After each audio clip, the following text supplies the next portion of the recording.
This is the 2025 Voge DS900X.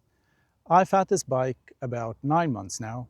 I've ridden 12,500 miles, and to be honest, I'm sure you've probably seen loads of videos on YouTube and wherever else talking about this bike and talking about how great it is and all the features it has. But I'm going to talk today about my experience, and there might be some things that I will mention that you don't commonly hear in some of the other videos. So I think let's start with the obvious elephant in the room. What attracted me to the bike in the first place? The price, obviously. £9,500, that included the luggage as well. It was a half price deal on the luggage. And to be honest, you get a lot of bike for the money. It's been said so many different times, but after 12,500 miles, I can definitely confirm you do get a lot of bike for your money. This engine, which has been spoken about lots, which is similar to, I believe, what is in the BMW F900GS. If you were to go and buy an F900GS, base price, what, £12,000, going up to £16,000 with options, versus 9,500. So let's see actually whether that £9,500 would be well spent. Now, obviously this bike has got some really good things. Some of those things being quality components. It's got Brembo brakes, it's got fully adjustable KYB suspension. I believe some of the chassis might be similar to the F900 as well. So it's got a lot going for it in that regard. It's got a quick shifter up, it's got an auto blipper down, it has got blind spot detection in the mirror, so if someone is in my blind spot, it will light up the same as it would do in a car. It's got radar detection, so if someone comes up too fast behind me, it'll flash the indicators and brake lights at them. Or if they get too close, it'll do the same. Also, if I brake hard, it will flash my lights as well to indicate to those behind me that, be wary, I'm braking hard. Cruise control. It's got power sockets, USB-A, USB-C, 12-volt socket, which will provide up to 10 amps of power, 120 watts. Camera in the front, which will record up to 1080p, as long as you put a memory card in under the seat. Heated seat, heated grips, keyless entry or keyless start. What else has got? A Bosch 6-axis IMU, so it's got wheelie control, it's got traction control, ABS control, it's lean sensitive, the traction control as well. And to be honest, the traction control that it's got is actually really, really good. I mean, I always ride in sport mode. I never take it out of sport mode. And it's actually very, very good at making sure that you keep two wheels down while still having a lot of fun. Plenty of times I've seen the traction control light come on in the dash, but that's when I'm riding, let's call it spiritedly. Always within the confines of the law officer, of course.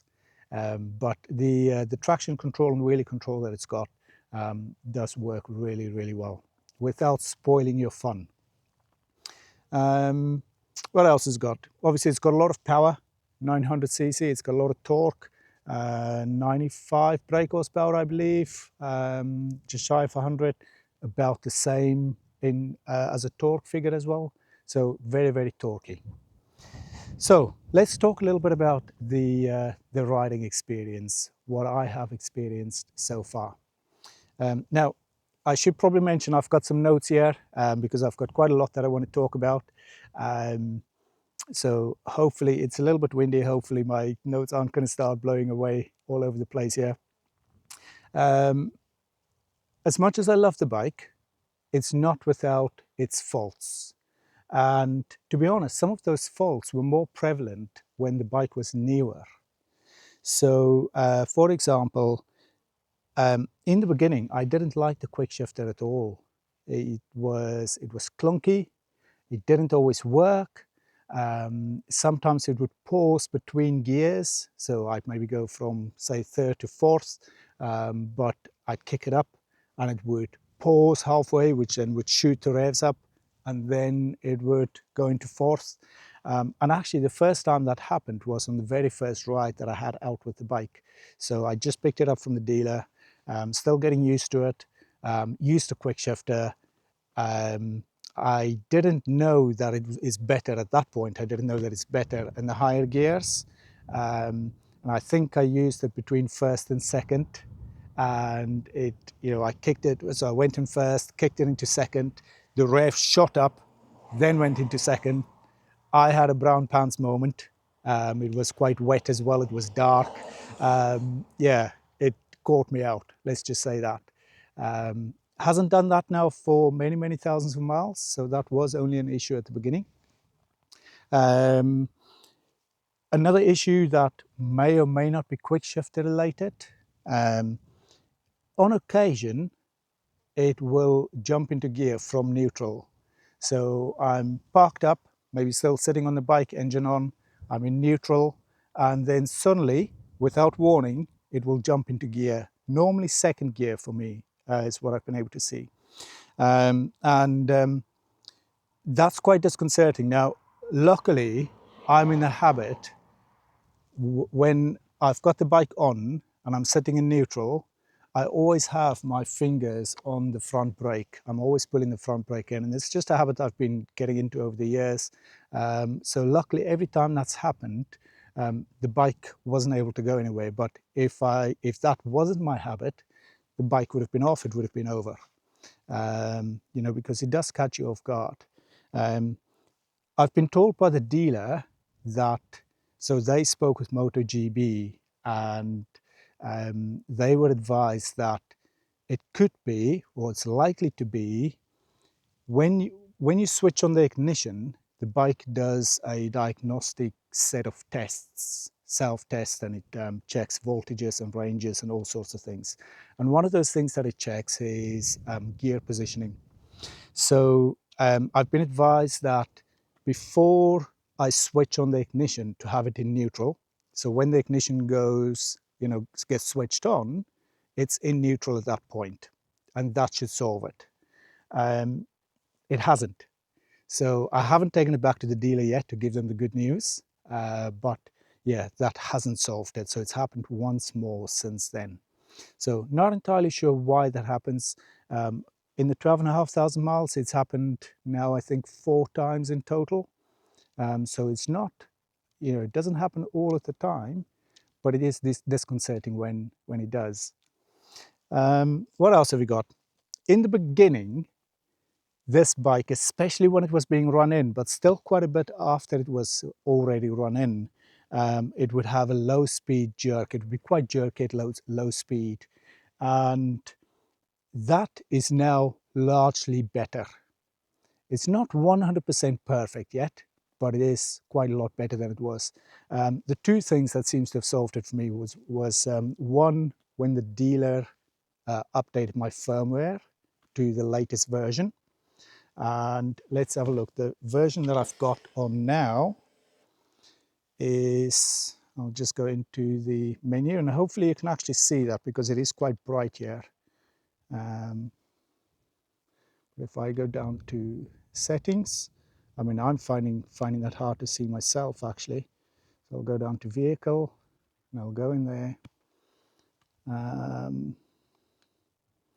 There we go. So the software version is currently, or hardware version is the one I think they're looking at, is 1L8.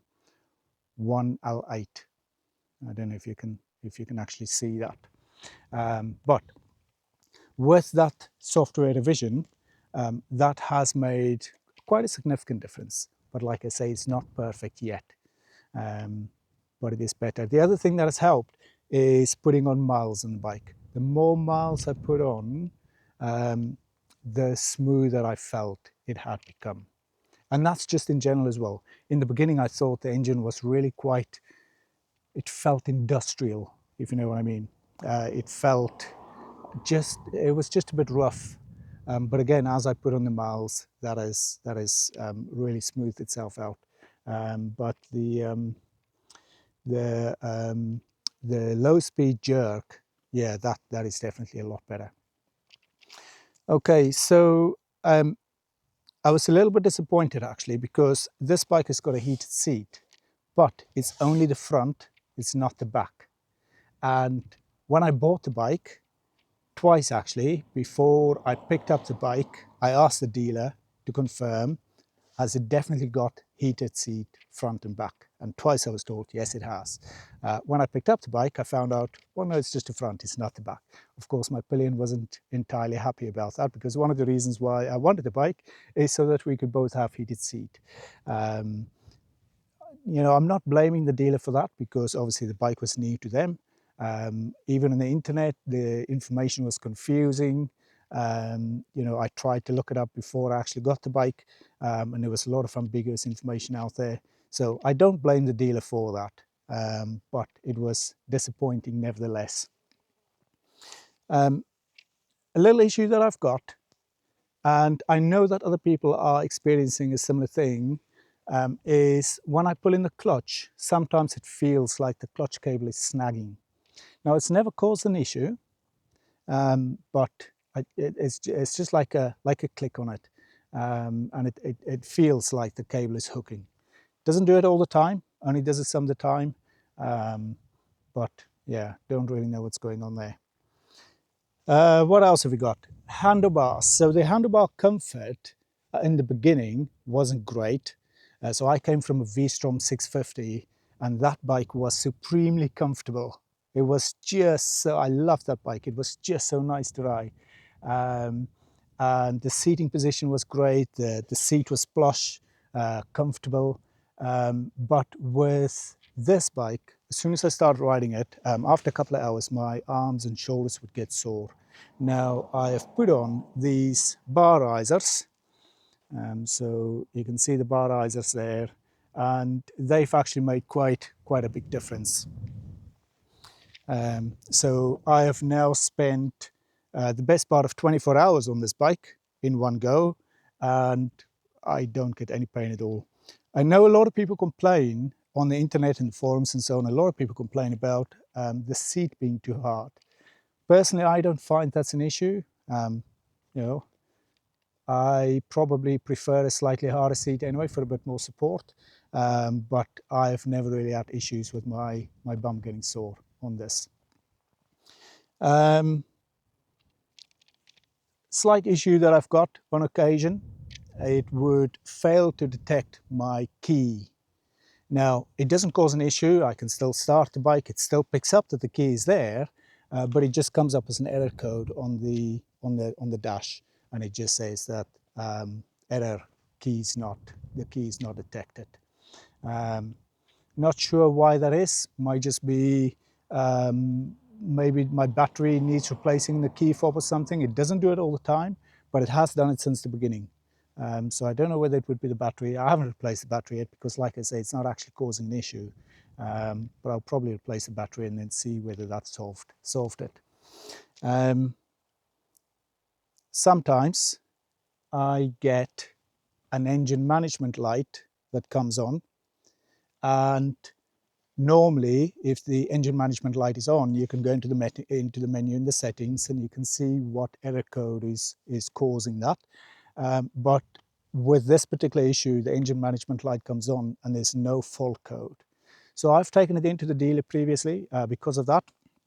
And as with all things, Sod's Law, before I took it to the dealer, the light was on. And then when I was at the dealers, the light wasn't on.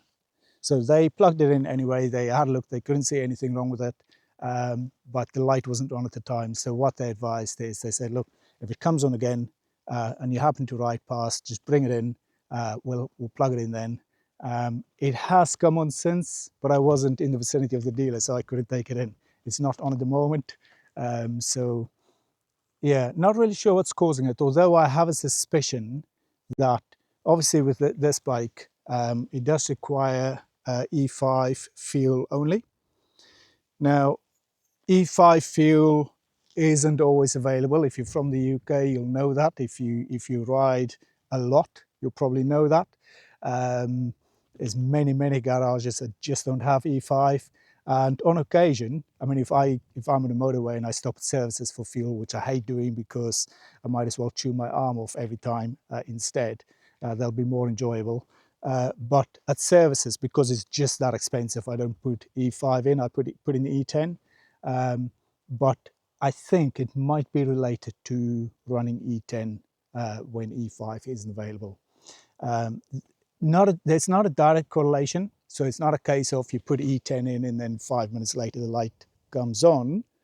But I suspect that it might be because I've seen the light coming on when maybe a day or two before I have put E10 in. Not every time, just some of the times. But so I think that might potentially be the issue with it. Doesn't cause an issue with the actual running of the bike. The bike still runs as it normally does. It doesn't run rougher or anything like that. It's just the light with no error code that comes on.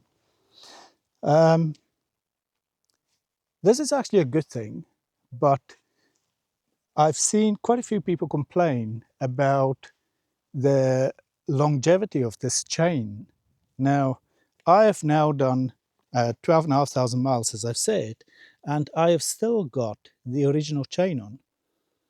Now, the bike is dirty at the moment. It hasn't had its latest wash yet.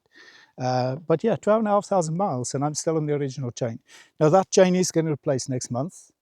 So it does have a tight spot now. It's due to be changed. But 12,500 miles is more than I got on my V-Strom. My V-Strom, I never got over about 8,000 miles on a chain. So stock chain seems really brilliant. So I think people on the internet who complain about the chain, maybe they've just been unlucky. Or maybe I've been particularly lucky. I don't know. But the chain's been good for me anyway. If we move to the front of the bike, if we talk about the dash for a minute. Now, unfortunately, the sun is quite bright here today, which I'm not complaining about. But with the sun being quite bright, I probably can't show you on the dash as well as I would like to. But an issue, not an issue, but maybe an upgrade request that I have for this bike is it would have been great if the dash was dimmable. Unfortunately, like I say, you can't really see it today. Let's see if we can see anything.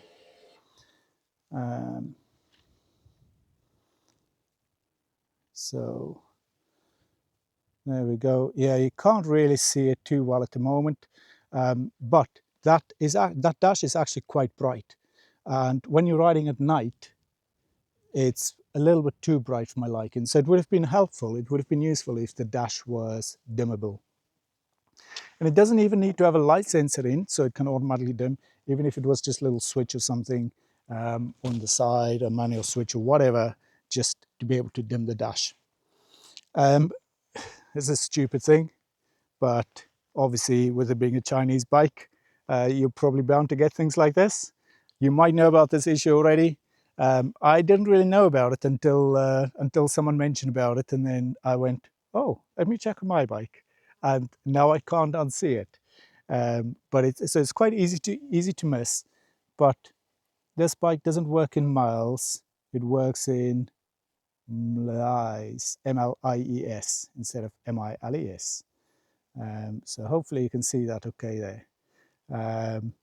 Like I say, easy to miss. I didn't notice it until someone pointed it out, but now I can't unsee it. That should be an easy fix for them, at least with the next software revision.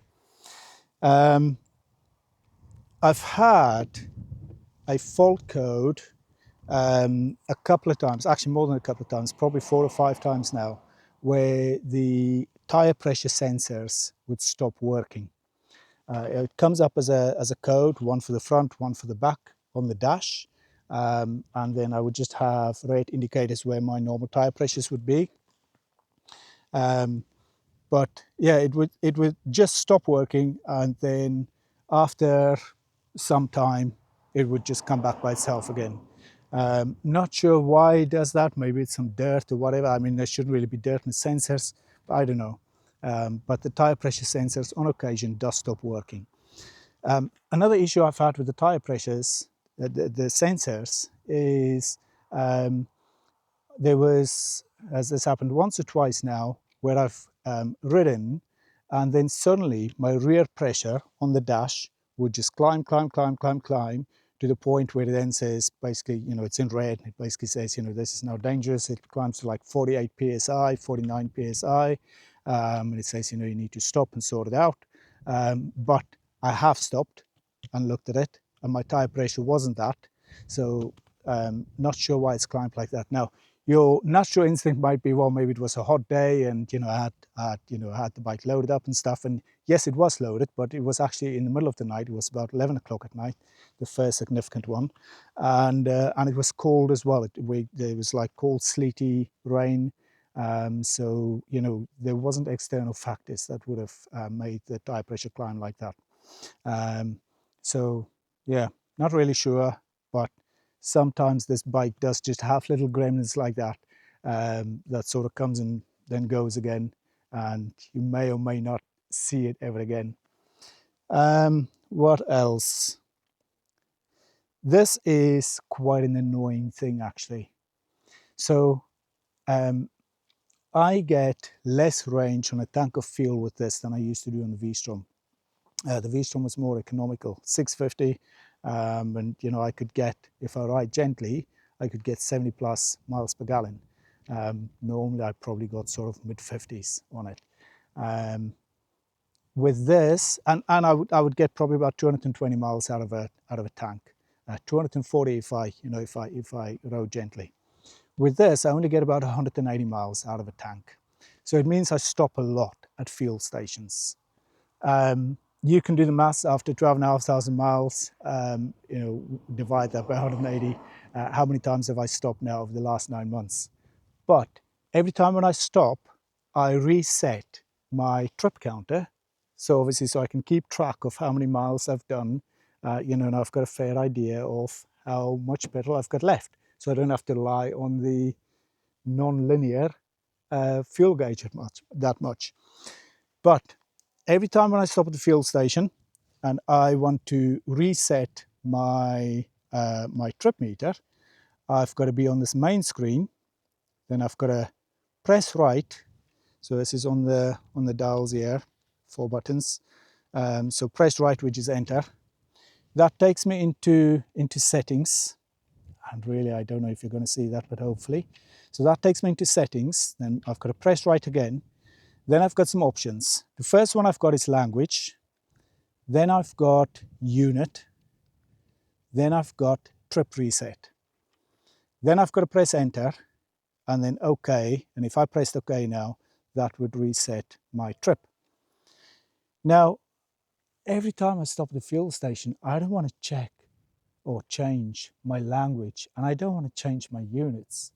I do want to change or reset the trip meter. So why not have that, the most used thing, as the first option at least?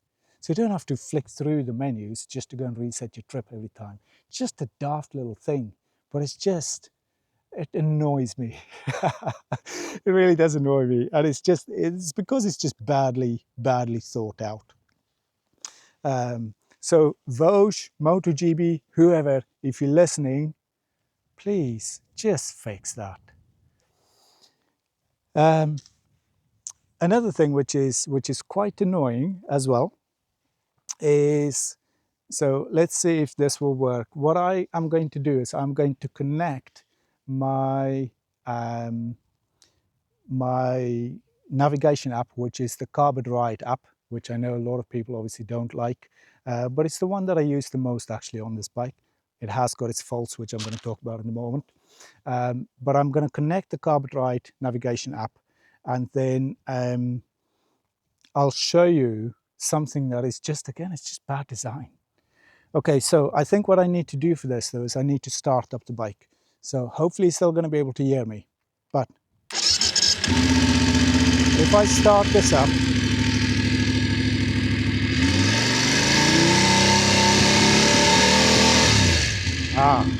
no, it's not going to do it because I need to put it in first gear. Okay, so if I put it in first gear, and if I start riding, you can see that QS quick shifter icon that pops up. Now when the throttle is released, it goes. But as soon as there's some throttle and I'm in gear, quick shifter comes on to tell me that the quick shifter is working. Which is fine if I'm on this menu. Now, if I flick over to the navigation app, and I'm just going to log in on my phone here as well. So maybe if I'll just show you here. So I'm going to go to the Carbon Ride app, and it's connecting. So if I just put, okay, in fact, I don't even need to put a destination in. So there's my map on the dash now. And I'll tell you what, let's put a destination in. So I'm just going to choose the first thing that comes up, High Force Waterfall, and I'll just select the route. There we go. So that's now saying, okay, it's all in the dash there. And as you can see, we've got where the TCS logo is flashing, we've got 1 hour, 50 minutes to get there and 82.1 miles to the destination. Now, if I now start the bike, I'll just pop it back into neutral. And I'll pop it into gear now. Watch what happens now. When that comes up, I cannot see my destination anymore, how far my destination is from it. That's just the stupidest thing. Now, obviously, when I'm riding at 60, 70 miles an hour, that quick shifter logo always shows. It's always there. So if I want to check my distance to my destination, I've then got to pull in the clutch, which will show me, which will remove the QS logo and show me my distance again. Very annoying, because again, that's just a basic thing. They have provided the navigation app. That is one of the key sort of basic functionalities of the navigation app. Just think it through. It bugs me. It really bugs me. So I'll just maybe pop this back into neutral. For whatever reason, it didn't switch off there with the navigation, with the ignition button. So yeah, so that QS logo that comes up there is just, clearly it's been designed, the main thought was the design of the main screen, this one here. And then the Carbon Ride navigation was, oops, sorry, not that one. The Carbon Ride navigation was clearly just an afterthought. But it's, you know, it wouldn't take, it's not rocket science just to make sure that the actual sort of core functionality that you include with the bike, that it actually works properly. Another issue that I've got, and you know, this is maybe just a personal gripe with it. You know, you might think it's minor, but you know, and at the end of the day, it's not the end of the world, but it is annoying. And again, it just reeks of sort of bad design and, you know, thoughtless design, really, I should say. As you can see, hopefully, so at the moment we have, let's see if I can improve this so you can see a little bit better. Okay, so at the moment we have the Bluetooth icon there. In fact, let me go back to the main screen first. We have my spotlights there, we have Bluetooth there, we have Wi-Fi there, and then we have neutral and sport. And then obviously, as we know, quick shifter is going to come up there. Now, let me start the bike again.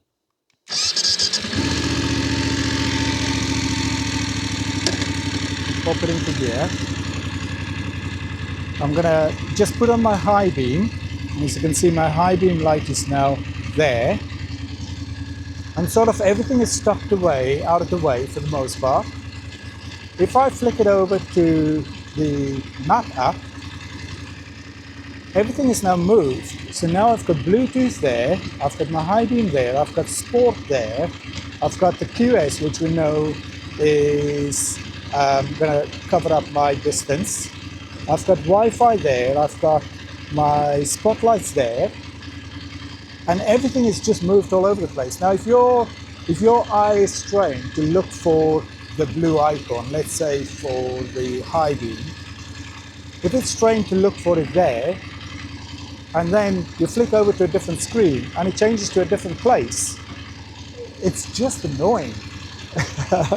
You know, and maybe that sounds a little bit like I'm complaining for the sake of complaining, but on the navigational app, why couldn't they just tuck things out of the way? Why does it have to clutter up the map? And why can't the icons just stay in the same place so that when you're riding, when you're concentrating on the road, you know, maybe it's at night, maybe it's raining, you're behind trucks, there's traffic, you know, two-way traffic, there's traffic coming this way as well. You've got to have your wits about you. I don't want to have to, you know, look around on the screen to find the icon that I'm looking for. You know, and I know there's going to be some keyboard warriors that's going to go, well, but you should know where the high beam is on because you can see it. But that's not the point. The point is they should make it easy and they should make it seamless as possible for you to actually be able to keep your eyes off the dash for as long as possible and keep your attention on the road. Okay, so what else have we got? The navigational app. So if I just go back to this again, and maybe if I switch to phone navigation, and I'm just going to come out of this route. So with this navigational app, if I choose that location again, High Falls Waterfall, you can see what it does is it gives me two options. Now generally it gives you two options. It never gives you more than two options, but it doesn't allow me to set waypoints. So I can only just set the destination. And sometimes if one of those two routes isn't quite what I want, but I actually want to take a different route that maybe cuts through the middle there, it would be helpful if I'd been able to set a waypoint in the middle so it actually reroutes me to the right place. Another issue that I've got with it is we've got the two options of route here. The first one, which is, you know, the primary one, and then the secondary route, number 2. Now, the app's navigation, or the navigation in this app seems to be centered really, its preferences for the primary route. And what I mean by that is, I can select this second option, and often what will happen is I'll then set off on my ride, thinking that it's going to take me along the second route. But then part way along the ride, I realize, you know, so I'll follow the navigation, but then I realize that actually what it's done is it's now taken me onto the primary route. So when you select the secondary route, it doesn't strictly follow the secondary route. Very, very easily and quite often, it actually, for whatever stupid reason, it flicks over to the primary route. And if you're not familiar with the area, which quite often I find myself in places where I'm not that familiar with the particular route I want to take, you know, you can be quite far into the route before you realize, well, hang on a minute, this isn't actually the one that I selected, which is very annoying, very, very annoying. I know lots of people obviously install the Carbet Ride, not Carbet Ride, the Carper Ride, what's it, the W702 display, which will then give them Android Auto or you know, Apple Auto, whatever the Apple equivalent, iPhone Auto, whatever the equivalent is called, which is fine. It's great, you know, it looks like a great screen and stuff. But I don't personally see the point. You know, I don't feel that, you know, as a matter of principle, I shouldn't have to buy something like that for something that my bike, for functionality that my bike already has built in.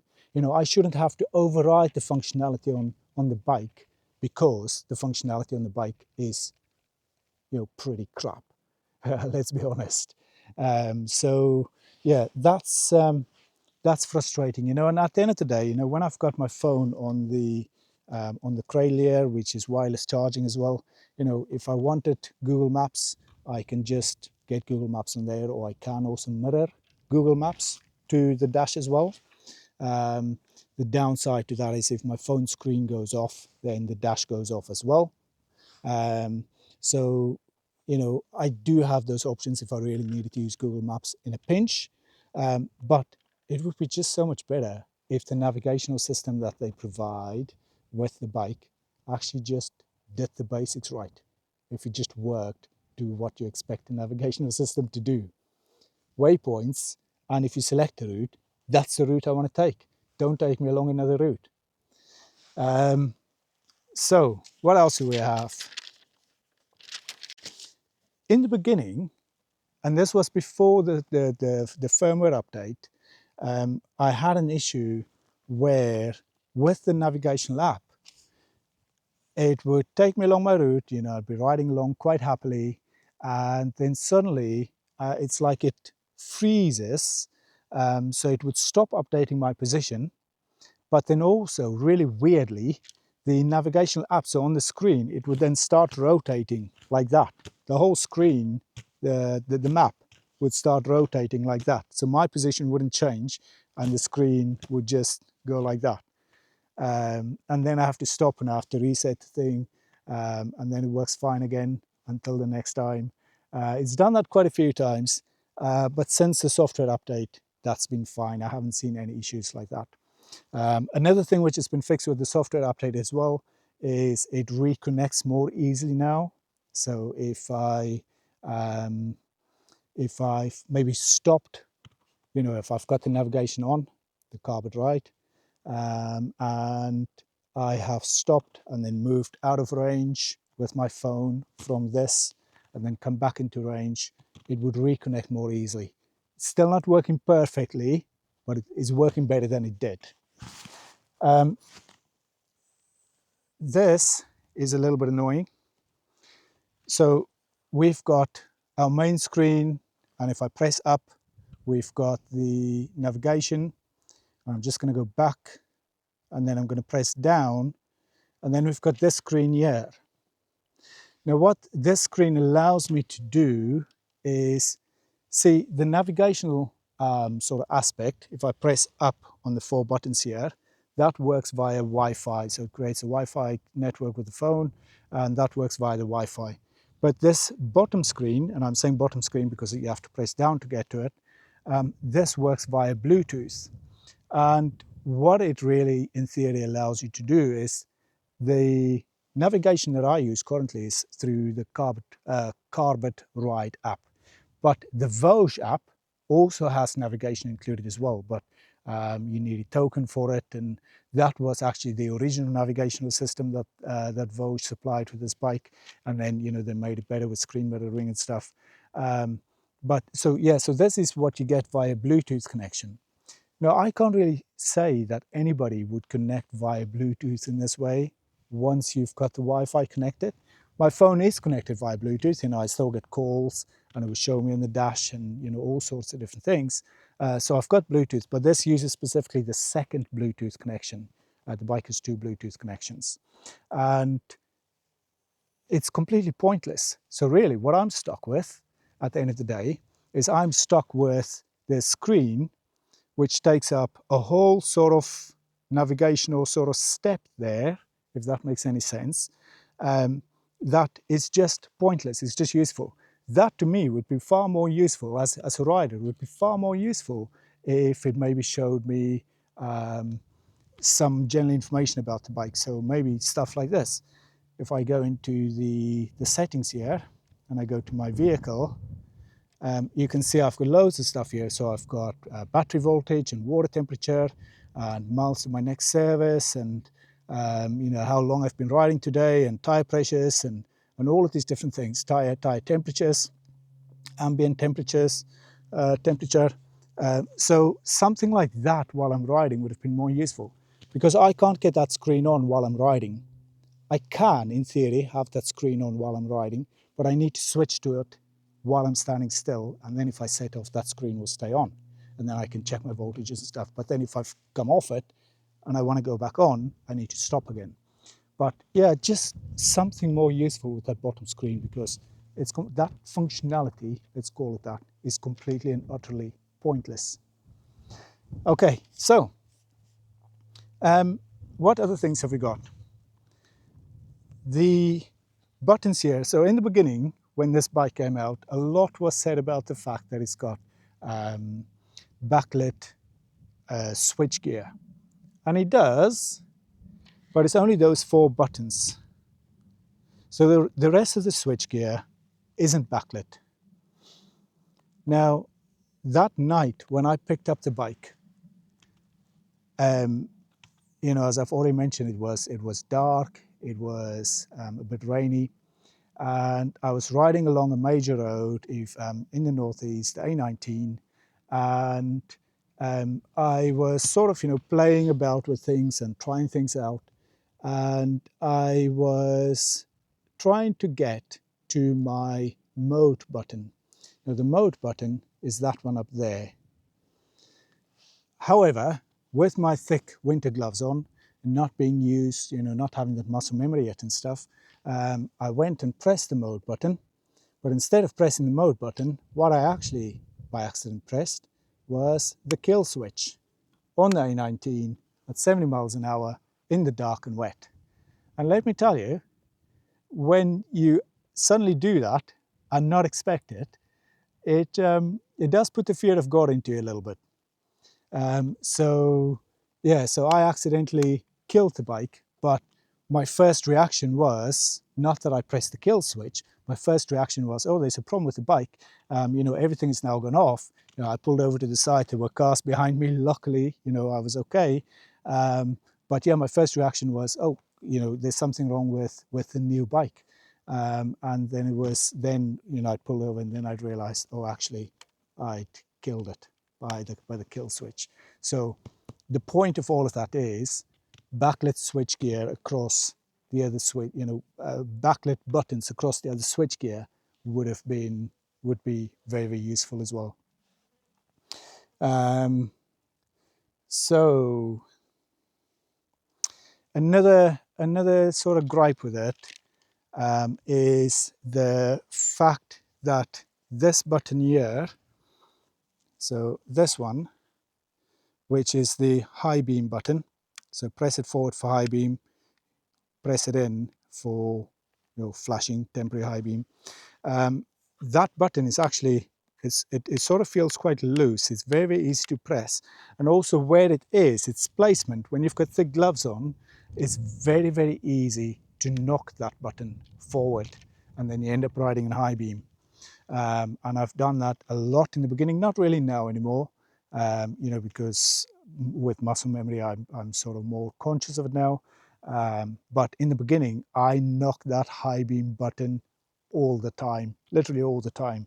And then drivers would be flashing me, you know, and then you give them a little wave as apology, by way of apology. But yeah, that button there is very easy to knock until you're used to it. But it took me quite a long time to get used to it. Call me a slow learner or whatever, but it did take me quite a long time to get used to it. The camera, so the camera that we've got here, so you can see it there. Like I said before, it's 1080p. It records onto a memory card if you've put a memory card in under the seat. And it works okay. It's fine for insurance purposes. You're certainly never going to do motor vlogging with it or anything like that. You know, you're not going to create any wedding videos with it. But you know, as a means of actually, you know, seeing what's happening around you and stuff, you know, and there is an accident and, you know, see the movement of cars and stuff, you know, it works okay for that. Sound quality is terrible on it, like absolutely terrible. So don't rely on the sound quality. But an issue that, it's not an issue as such because you can't overcome it, but the way how it works is if I want to get my videos off the camera, you know, if there's anything significant that I want to take off the memory card, if I connect to the app, the Voge app, and then go through the camera there and connect my phone to the camera and transfer, that's very, very, very slow. So the best thing to do is you have to take the memory card out and then pop it into your PC, into a memory card reader. That's, you know, obviously a lot quicker. But the transfer via, you know, when you just connect your phone to the app, to the camera, I should say. Yeah, that's incredibly slow, like really, really slow.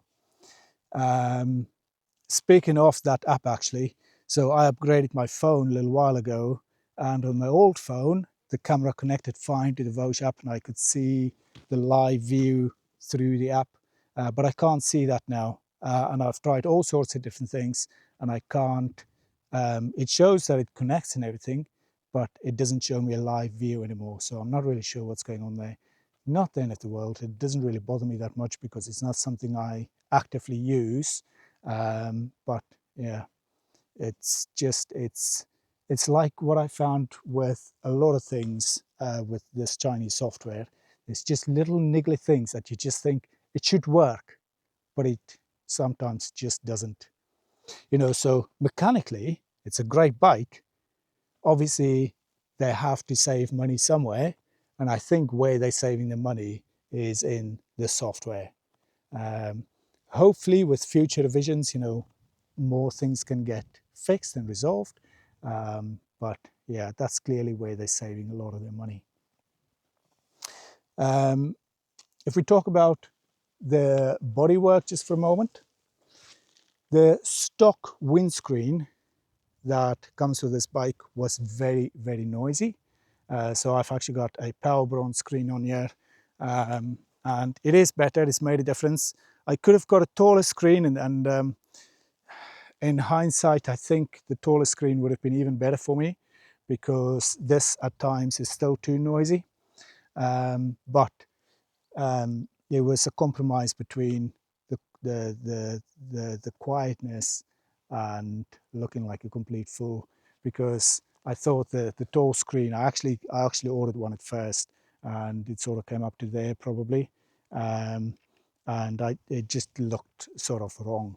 You know, the Black Knight, I think this Black Knight is quite a good looking bike, but that screen sort of just took away from its look. So yeah, so this is sort of the compromise, but it's definitely better than the stock screen. I've already mentioned earlier that the bike is keyless, and it's great. It's fine, you know, it's nice just coming up to the bike and just pressing the ignition button and then switching it on. Or if I want to lock the handlebars, I just hold the ignition button in. But if I stop at a fuel station, to open the fuel tank, I still need to use my key. So I've got to take the key out of my pocket, get it out of the key fob, and then lift the flap and then unlock the tank. It just seems, again, just maybe a little bit thoughtless. You know, if it's going to be keyless, make the lot keyless. Don't require me to still carry the key with me in my pocket. You know, I want to be able to maybe just put the key in the top box and it's safe there. It's not going to fall out of my pocket or anything like that. You know, and then make the fuel cap and all of that, make that keyless as well. You know, maybe that's asking a little bit too much, you know, for a bike that is ultimately $9.5 grand, but it just seems kind of pointless to have some things keyless and some things not. This doesn't affect me personally, but my pillion has told me that this is a real issue. These grab handles are fairly thin. Now, and they actually find it difficult to get if they're wearing thick winter gloves, to get their gloves properly around it. So they don't actually like holding on to these grab handles. Maybe that was a case of coming from the V-Strom. It had nice chunky grab handles, you know, with lots of space there as well. You know, so maybe they were just spoilt with that. But yeah, I've been told that these grab handles are not great. The luggage is fine, but that's it, it's fine. Main issue with the luggage for me is it's small. I was used to a top box in the V-Strom that was nearly twice the size of this. I could get two modular helmets in. I had 34 or 37 litre panniers, one on each side. So I had loads of space. The luggage in this is a lot smaller, which does mean packing is a lot more strategic now for camping trips and the likes. But the luggage is quite nice. It's lined inside. You know, ultimately it was half price. You know, my previous luggage was Jivy, and it was, you know, I nearly, you know, I pretty much had to mortgage the house just to be able to buy it. But yeah, you know, it would just be nice if this luggage was nicer. And another thing, actually, bike is all black, beautiful black night with the silver luggage. You know, I haven't got the panniers on at the moment. It would have been nice if the luggage was black as well. When I bought the bike, I did ask the dealer if there was an option for black luggage, because I know there is some black luggage for this. I asked if there was an option for black luggage, but I couldn't get it. But yeah, it would have been nice if the luggage actually matched the rest of the bike. As far as corrosion, rust, that sort of thing is concerned, it's actually been fine. That was probably one of my biggest worries with this bike, because I do ride throughout the year in all sorts of weather. But corrosion-wise, it's been pretty much what I would expect from any bike. In fact, this has been rusting less than my V-Strom did. Now, I know the V-Strom was older, but as long as you take good care of your bike, you wash it regularly, especially during the winter, you know, you're not really going to have too many issues. Not any more necessarily than you would have with any other bike. So yeah, not really too much of an issue there. So there you go. That's my, I know this was a long video, but hopefully you've managed to, you know, stick along until the end. But that's been my experience really of this bike over 12,500 miles in 9 months. Over the next couple of months, I'm going to be putting probably between another 4,000 and 5,000 miles on it. So it does get ridden a lot, you know, but I think ultimately, for me, it was the right decision to get this bike. You know, it's tremendous value for money. You know, it's held up. It's done what it's needed to do. Yes, it's had some niggles. Yes, it's had some faults and some just weirdnesses and quirks and things like that. Some of those things are fixable. Some of them maybe not so much. But as an overall package, it's a great bike. You know, tremendous value for money, absolutely. So if you are in the market to buy one of these, or maybe you've got one already, yeah, I'd be happy to, you know, I'd be interested to hear what your experiences are, what your thoughts are. But I can tell you one thing, my mind has definitely changed from a year, maybe a couple of years ago, you know, a couple of years actually, where I was very much of the opinion I would never buy a Chinese bike. You know, and this bike has definitely changed my mind. I would consider another Chinese bike after this one. So there you have it. If you liked the video, don't forget to like, and you know, if you want to see more stuff like this, subscribe as well. There's going to be more stuff coming out now on this channel. So yeah, feel free to like and subscribe, but I will see you next time.